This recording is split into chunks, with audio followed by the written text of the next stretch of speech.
Do you ever find yourself with an old conversation stuck in your head or a 2 a.m. shame spiral when you're thinking about that awful thing that happened 10 years ago?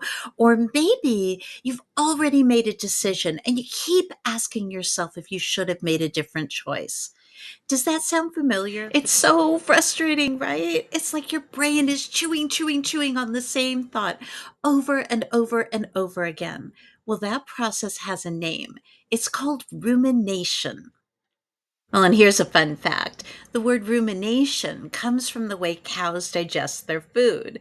They chew, they swallow, they regurgitate it back up, and then they chew some more. In a way, our brains do the same thing with thoughts. We chew on them, we swallow them, and then we bring them back up, hoping that somehow we'll figure it out. We'll figure out how to do it differently or better. Just like a cow isn't getting anything, any new nutrients from chewing the same piece of grass twice, our brains don't get any information by chewing on the same situation, by endlessly repeating it in our minds. So, why do we keep doing it? Rumination happens because your brain is trying to solve something that's already happened. It's like your brain thinks, if I just think about this enough, I'll find the perfect solution. I'll do it exactly right. But here's the kicker, you can't change what's already done. I don't know about you, but I have not invented time travel.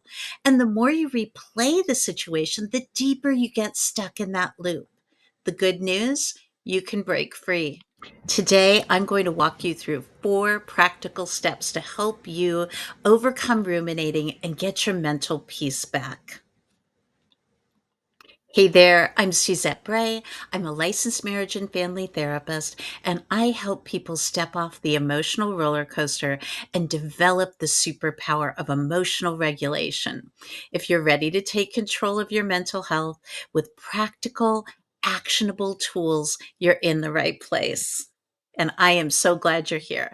All right, step 1, we're going to identify those triggers to rumination. What brings it about? Because rumination doesn't just happen out of the blue usually. It usually starts with a specific thought, situation, or emotion. Maybe it's something a coworker said that kind of got under your skin, or a decision that you've made that you've been second guessing. So think back to the last time you got caught up in rumination. What was the moment or situation that triggered it?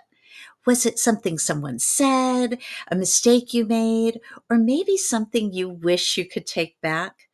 Now, take a second, go find a piece of paper and a pen or a notebook or grab your phone and jot down that situation.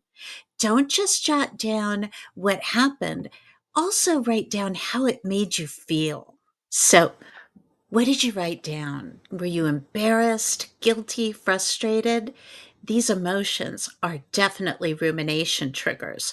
When you start to recognize them, you can catch yourself before the spiral begins. Okay, step 2, reframe your thinking. Now let's talk about reframing your thoughts because once you've identified a trigger, the next step is to change how you think about it. And I get it, it's not easy. When you're stuck in a loop, your brain is trying to fix the past. But here's the truth, you can't fix it. But what you can do is reframe it, change how you think about it. Let's do an exercise called Flip the Script. Think about a time you caught yourself replaying a situation. And instead of focusing on what went wrong, ask yourself, what can I take away from this? What's the lesson here? For example, if you're replaying an awkward conversation, maybe the takeaway is next time I'll slow down and think before responding. If you're stuck on a mistake at work, maybe the lesson is I need to double check my work. Once you've acknowledged the lesson inherent in that rethinking process, then you want to move on and provide yourself with empathy and reassurance. Remember, playing it over and over once you've got your takeaway is completely useless. There's no need to torture yourself in what is already a difficult situation. You already know what you can do differently next time. You don't need to replay it again. No matter how many times, you're not going to be able to change what happened. And it's not about brushing aside your feelings. It's about recognizing that while you can't change the past, you can learn from it. Shifting your focus helps break that cycle. So, what we've done here is flipped the script from endless replay to gaining our takeaway lesson and being kind to ourselves about the embarrassment, shame, or guilt we feel. Just like you would do with a friend. You would not say to a friend, make sure you endlessly ruminate about that mistake because, boy, you can time travel and change the past. So, treat yourself the same way. Okay, now step three, ground yourself in the present. So let's talk about grounding techniques because when your mind is stuck in the past, you need a way to pull it back to the present. It's not as easy as telling your mind, well, let's think about now. Rumination traps your body and mind into fight or flight mode, almost as if the event is happening all over again, happening right now, even though it's long gone. Grounding helps bring you back to the present moment and calms your nervous system, which is what we need in this sort of situation. Here's a grounding exercise that's super simple, but also really effective. Let's call it feet on the ground. Wherever you are right now, just place both feet flat on the floor. Now take a deep breath in, and as you exhale, press your feet into the ground. Feel the weight of your feet and notice the pressure on the floor beneath you. Wiggle your toes and focus all of your attention on the physical sensation of your feet on the floor. Stay here for a few breaths. This technique helps anchor you back into your body and pulls you out of the mental loop.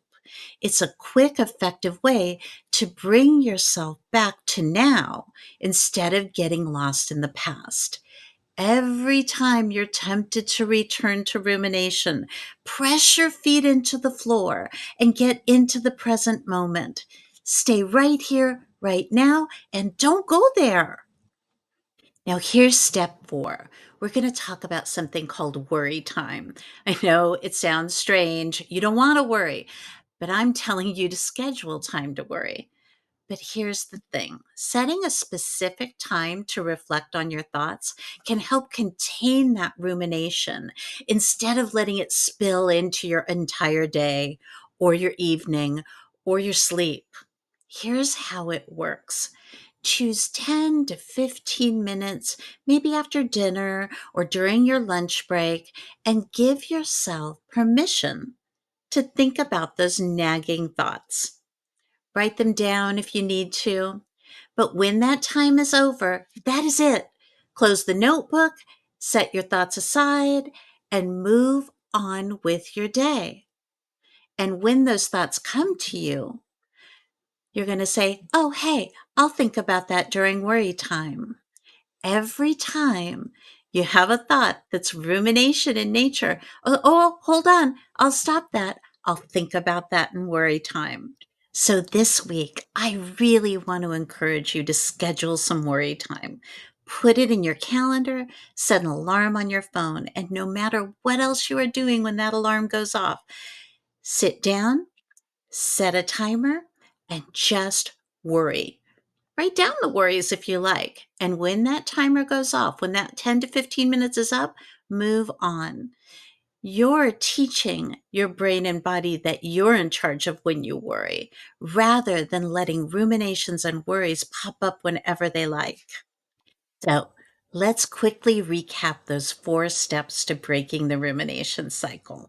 One, identify your triggers. 2, reframe your thinking. Flip that script. 3, get those feet on the ground and into the present moment. And 4, schedule time for reflection with worry time. Decide when you worry. Don't let worry decide for you. I know that breaking the rumination habit takes a lot of time and a lot of effort. I'm a ruminator too. But remember, you don't have to do it all at once. Every little choice you make can make a difference. So today, choose just one of the tools, maybe the grounding exercise or worry time, and give it a try. I would love to hear from you. Let me know in the comments what you tend to ruminate about and which tool you're going to try first. And if you found this video helpful, hit that like button, subscribe, share it with a friend who might need these tools as well.